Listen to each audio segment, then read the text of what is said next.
Hi guys, ngayon sa video ito, tuturuan ko kayo paano mag-hack ng Roblox account. So, kapag alam niyo yung password at username ng inyong inyong mga barkada dyan, mag-login muna kayo. Teka lang. Diba, ito yung account ko. Lalagin ako sa account ng kunyari sa account ng kaklase ko, pero akin account pala yon. So, ayan, log out. So, pause ko muna yung video, guys. Kapag maglalag na ako doon. Kasi baka i-hack na pa to. Sige, guys. Pause ko muna. Bye. So, ayan na, guys. Maglalagin na ako sa account ko, guys. Igagin correct. Teka lang.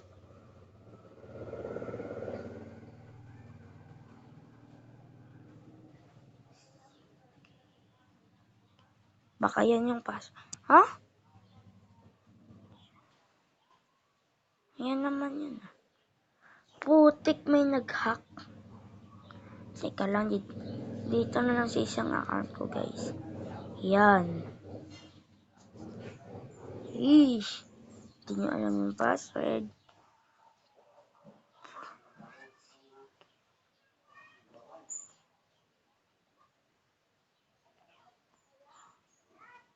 Yan na. Yan na, guys. Nandito na tayo.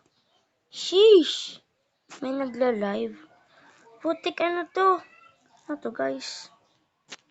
Update ba to sa Roblox? Gagi. So, ayan na. Punta kayo sa settings. Account info.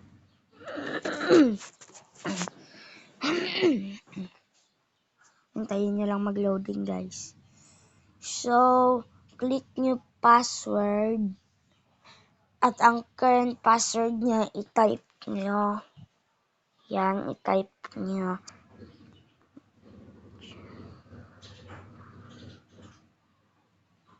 So, anong password ba gusto nyo i-change? Gusto nyo ba strong password? Click nyo yung suggested ba strong, ano ba yun? Teka lang. Check ko muna ulit. Hindi ko memorize. Teka lang. Yan sa tuloy. Suggest strong password and save to your Google account. Yan. Pag gusto niyo strong password, ayan. Click niyo yan. Ayan. So, ayan. Ano bang username niya, guys? Diyan lang ilagay. Bye. Thank you for watching.